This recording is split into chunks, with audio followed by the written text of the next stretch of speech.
Welcome back to Diagonal Move. My name's Neil, and today I'm going to be taking a look at a game called Sticks and Stones from Tiny Battle Publishing. Long-time readers of the website and viewers of the channel will probably know that I'm something of a fan of Tiny Battle. They do really neat games, often hex encounter type games, coffee table size, and not usually too long to play in the wargame sense of the phrase.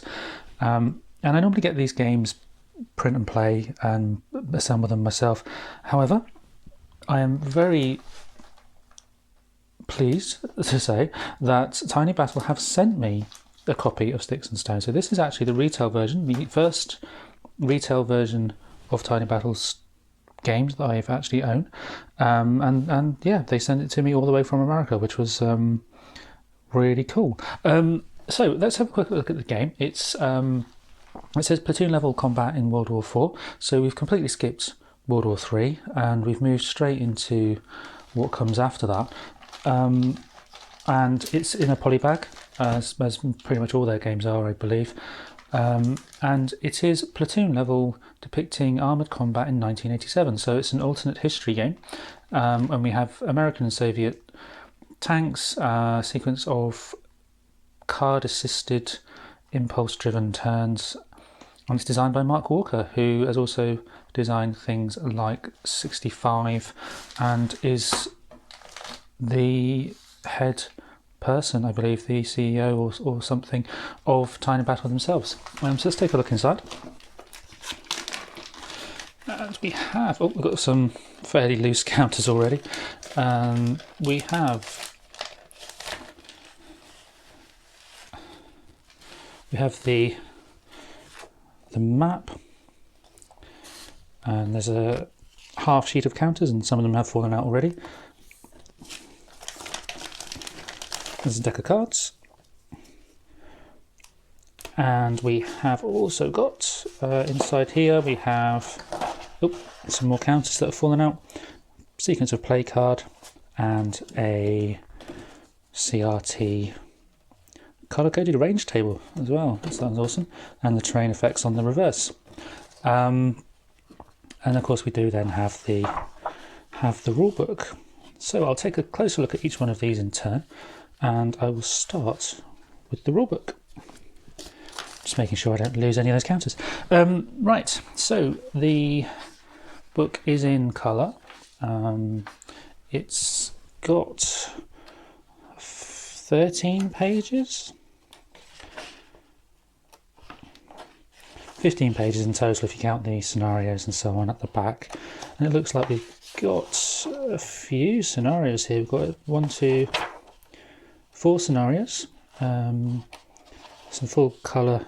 So one in full colour is a couple of pictures of the looks like the military vehicles and so on that feature in the game. Some good examples of the different components within the game, and nice big pictures. That's awesome. Counters and so on, and what they do and where they appear in the game. It looks like it's a very simple to read game. Nice big print as well, which is good.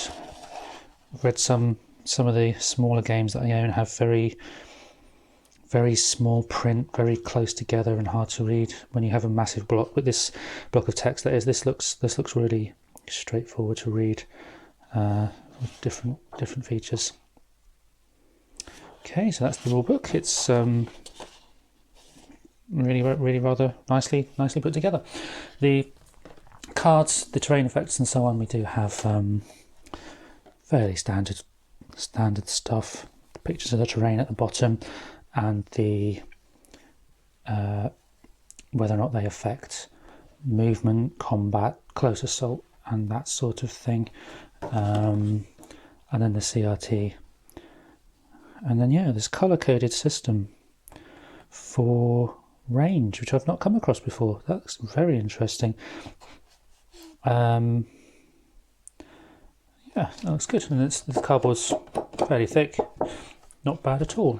Sequence of play is fairly text heavy, but looks comprehensive from a quick glance. I haven't actually spent a lot of time looking through to work out exactly what happens in the game, but it certainly looks quite comprehensive from here, from what I can see so far. Oh, and there's an advert for another game on the back. The counters, and we do have, as I said, some of them have fallen out already, so these are quite loosely in here. You just don't need much effort at all to move those.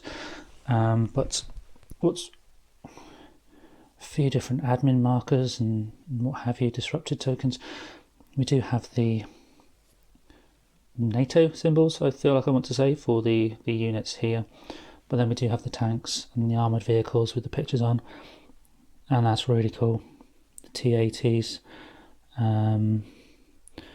BMP-1, I'm not sure what that is myself, and the Abrams tanks and so on at the top.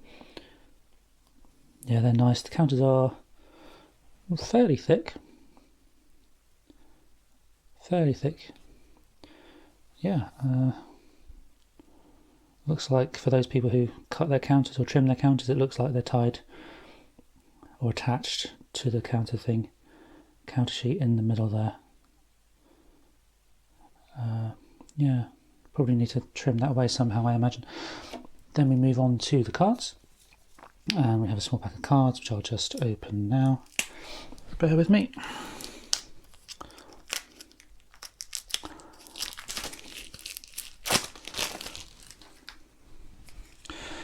Oh, and these are pretty nice cards actually. They feel laminated.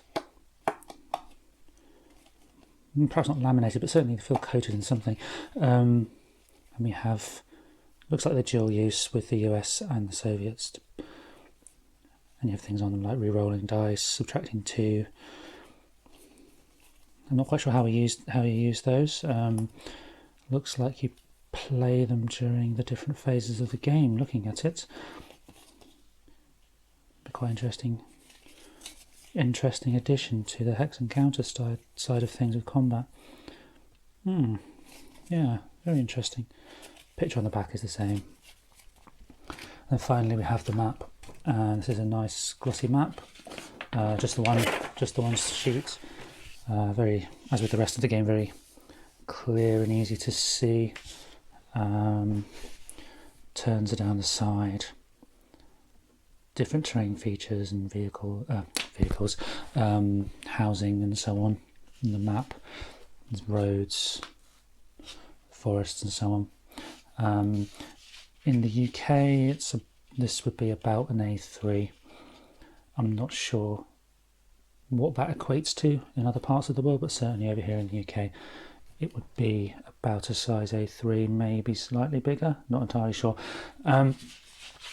It is just the one-sided map. It is a paper map, obviously, to fit into the bag. So yeah, that looks like a very interesting game. As the counters are popped out, let's just have a quick look how they fit onto the map. Yeah, they fit quite nicely inside those X's there. That's not bad at all. See if I can find another one. Yeah, these are Rex. Yeah, that's not bad at all. It's going to be quite nice and easy to read, I think. Those counters on that background, that's cool. Yeah, that's going to be very nice to see. Okay, I just realised it's upside down.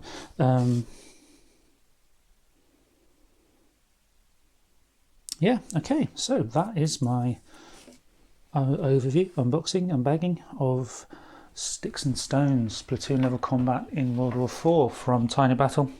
Another one I'm keen to get to the table as soon as I can. Getting quite a queue. Thank you for joining me, and I will see you next time.